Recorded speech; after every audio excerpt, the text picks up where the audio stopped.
Who here has heard about the World Cup going on in Brazil right now? Germany and Argentina are the finalists and stuff.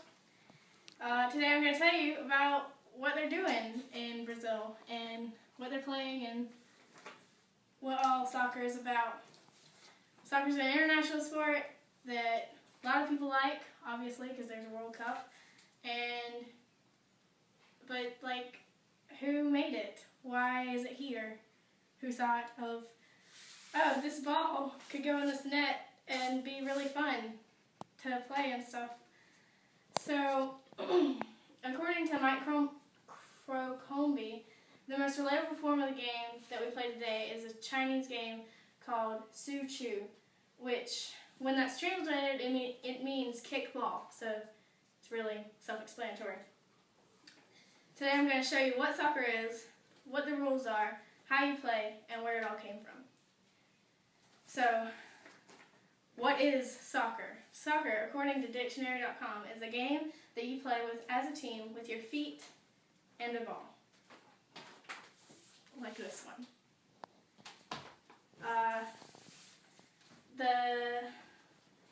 The objective of soccer is to score more points than the other team by kicking the ball into the opponent's goal. You have to play soccer on a field with 2 goals at each end, and that's basically the general idea of what soccer is. If you wanted to go out and play soccer right now, you'd need 22 people. One team of 11 and another team of 11 on a field that was cut in half, and you had 2 goals on each end. One team would defend one goal and the other team would defend the other. And obviously you need a ball, and it's usually made of leather or something like, this is not leather, but something like leather. According to Duckers.com, the field they play on has to be a rectangle. So this is not like uneven, like one team gets more than the other or whatever. And so, yeah. And the game is over when 90 minutes have elapsed and one team has a higher score than the other team. But when they both tie or they both don't score, like in Argentina's match yesterday, they go into overtime. And if no one scores during that time, they go into penalty kicks. And penalty kicks are when one person from one team and the goalie from another team face off, because like the goalie stands there and tries to protect the goal and the person tries to kick it in. That's basically it. And so when that happens, whoever gets the best out of 5 wins the match. And so the people that are the goalies, if you don't know what a goalie is they are the 11th player that stands in the goal box, and they have gloves on, and they have the unique ability to touch the ball with their hands because no one else is allowed to except for the goalie inside of the goalie box, which is the 18-yard line. One team. So when you start soccer, one team has possession of the ball and tries to get a score before they lose possession.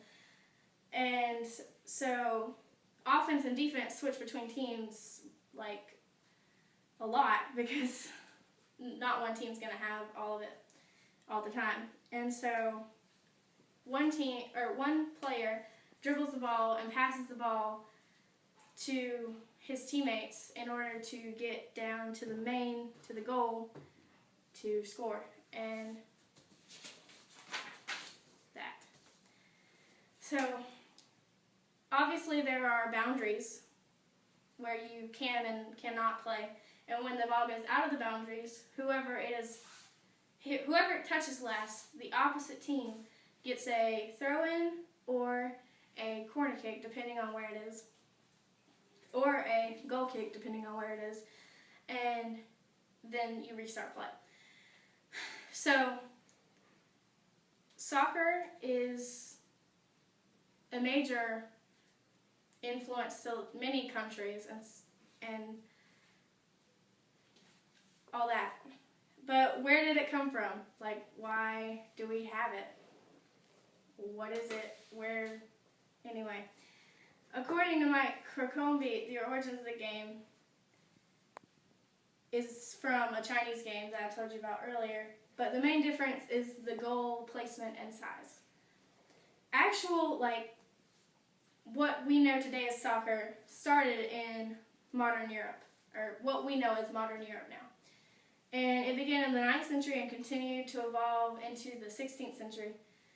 It began in 1863. The rules that are true to what soccer rules are in place today were created in Britain.